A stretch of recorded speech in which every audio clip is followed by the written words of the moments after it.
Thenhipalam POCSO കേസിൽ അന്വേഷണ ഉദ്യോഗസ്ഥന്റെ വീഴ്ച കണ്ടെത്തിയ ACPയുടെ റിപ്പോർട്ട് തുടർ നടപടികളില്ലാതെ പൂഴ്ത്തി. തേഞ്ഞിപ്പലം സ്റ്റേഷന്റെ CI ആയിരുന്ന അലവിക്കെതിരായ റിപ്പോർട്ടിലാണ് നടപടിയെടുക്കാത്തത്. കേസിലെ പ്രതികളെ കോടതി വെറുതെ വിട്ടതിന് പിന്നാലെ പോലീസിന്റെ നടപടിയിൽ വ്യക്തത വരുത്തണമെന്ന ആവശ്യവും ശക്തമാണ്.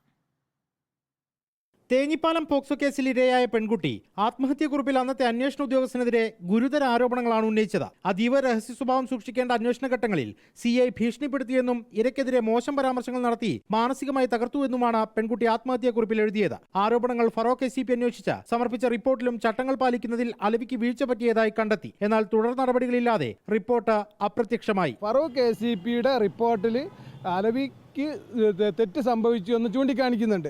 അപ്പോൾ അത് വെച്ചിട്ട് എന്ത് നടപടി സ്വീകരിച്ചു എന്നാണ് ഞാൻ ലെറ്ററിൽ കൂടി ബഹുമാനപ്പെട്ട DGPയോട് ചോദിച്ചത്. എനിക്ക് ഇന്ന് വരെ മറുപടി കിട്ടിയില്ല. ഞാൻ 2 പ്രാവശ്യം കത്തയച്ചിട്ടുണ്ട്, നേരിട്ടും കൊണ്ടു കൊടുത്തിട്ടുണ്ട്.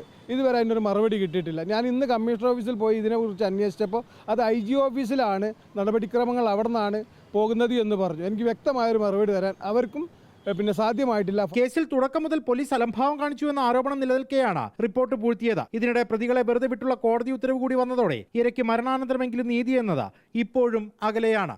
റിപ്പോർട്ടർ, കോഴിക്കോട്. ദീപക് മലയമ്മ നൽകും വിവരങ്ങൾ. നേരത്തെ ദീപകിന്റെ റിപ്പോർട്ടിൽ ചൂണ്ടിക്കാണിച്ചതുപോലെ ACPയുടെ കൃത്യമായ റിപ്പോർട്ട് ഉണ്ടായിരുന്നു CI അലവിക്കെതിരെ. എന്നിട്ടും ഒരു നടപടിയും ഇതുവരെ എടുത്തിട്ടില്ല എന്നതാണ്. അതായത് ഇതിൽ പോലീസ് അത് കൃത്യമായ റിപ്പോർട്ട് പൂഴ്ത്തി എന്ന് തന്നെ മനസ്സിലാക്കണമല്ലേ?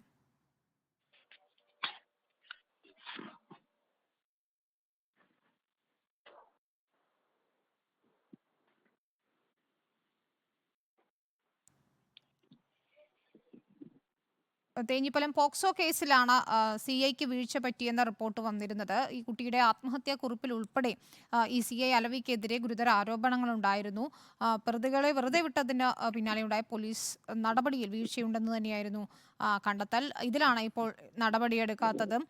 വ്യക്തത വരുത്തണം പോലീസ് നടപടിയിൽ എന്ന ആവശ്യം ശക്തമാണ്. ഈ കുട്ടി മരിച്ചതിന് ശേഷമെങ്കിലും നീതി ലഭ്യമാക്കണമെന്നാണ് ആവശ്യം ഉയരുന്നത്. ദീപക് മലയമ്മ ചേരുന്നു. ദീപക്, ഞാൻ ചോദിച്ചത് ഇതായിരുന്നു, ഈ റിപ്പോർട്ട് കൃത്യമായി പൂഴ്ത്തി എന്ന് തന്നെയല്ലേ നമ്മൾ വിലയിരുത്തേണ്ടത്? കാരണം ACP തന്നെ ഒരു CIക്കെതിരെ റിപ്പോർട്ട് നൽകുകയാണ്. പെൺകുട്ടിയുടെ ആത്മഹത്യക്കുറിപ്പിലും കൃത്യമായി CIക്കെതിരെ പരാമർശങ്ങൾ, ഗുരുതര ആരോപണങ്ങൾ ഉണ്ടായിരുന്നു. എന്നിട്ടും ഒരു നടപടിയും എടുക്കുന്നില്ല. എന്താണ് ഇപ്പോൾ ഡിപ്പാർട്ട്മെന്റിൽ നിന്നും നൽകുന്ന വിശദീകരണം?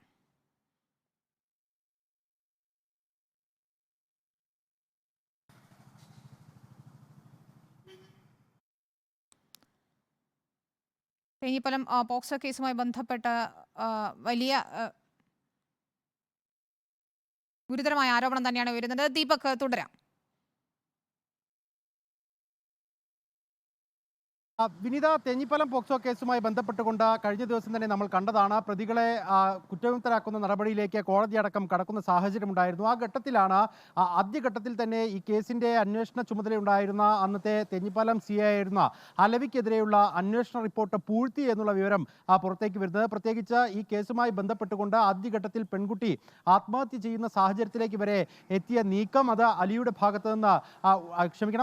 ഭാഗത്ത് നിന്നുണ്ടായ വീഴ്ചയാണ് എന്നുള്ളതായിരുന്നു പെൺകുട്ടി ആത്മഹത്യാക്കുറിപ്പിൽ തന്നെ എഴുതി വെച്ചിട്ടുണ്ടായിരുന്നത്. അന്ന് ഫറോക്ക് ACPയുടെ നേതൃത്വത്തിൽ ഒരു അന്വേഷണം ഇതുമായി ബന്ധപ്പെട്ടുകൊണ്ട് നടത്തുകയും ചെയ്തു.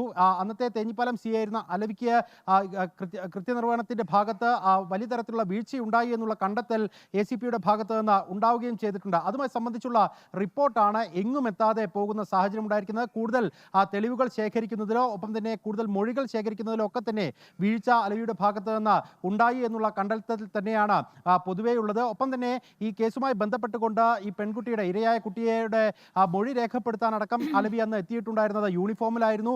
വലിയ തരത്തിൽ കുട്ടിയെ ഭീഷണിപ്പെടുത്തി എന്നതടക്കമുള്ള കാര്യങ്ങൾ ആത്മഹത്യക്കുറിപ്പിൽ ആ കുട്ടി രേഖപ്പെടുത്തുകയും ചെയ്തിരുന്നു. എന്നിട്ട് പോലും സംസ്ഥാനത്ത് ഇത്തരത്തിലൊരു പോലീസുകാരന്റെ ഭാഗത്ത് നിന്ന് വലിയ തരത്തിലുള്ള വീഴ്ച ഉണ്ടാവുകയും ഈ ഇരയ്ക്ക് നീതി കിട്ടാത്ത സാഹചര്യം ഉണ്ടായിട്ട് പോലും ആ ഉദ്യോഗസ്ഥനെതിരെ നടപടി ഉണ്ടാകുന്നില്ല എന്നുള്ള സാഹചര്യം നിലനിൽക്കുന്നു. ഇപ്പോൾ പൊതുപ്രവർത്തകരടക്കം ഈ റിപ്പോർട്ട് സംബന്ധിച്ചുള്ള വിവരങ്ങൾ പുറത്തുവിടണമെന്ന് ആവശ്യപ്പെട്ടുകൊണ്ട് DGP അടക്കം സമീപിക്കുന്ന സാഹചര്യമുണ്ടായി. പക്ഷേ അപ്പോഴും കൃത്യമായി ഈ റിപ്പോർട്ട് നിലവിൽ ആരുടെ പക്കലാണോ ഉള്ളത് എന്നുള്ളത് സംബന്ധിച്ച വ്യക്തതയില്ല. കമ്മീഷൻ ഓഫീസിൽ അന്വേഷിക്കുന്ന ഘട്ടത്തിൽ IG ഓഫീസിലേക്ക് നൽകിയിട്ടുണ്ട് എന്നുള്ള വിവരം നൽകുന്നു. എന്നാൽ അവിടെ അന്വേഷിക്കുമ്പോൾ അത് സംബന്ധിച്ച ഒരു വ്യക്തതയില്ല എന്നുള്ള മറുപടിയാണ് പരാതിക്കാർക്കൊക്കെ ലഭിക്കുകയും ചെയ്യുന്നത്. കോഴിക്കോട് നിന്നും വിവരങ്ങൾ നൽകുന്നത്.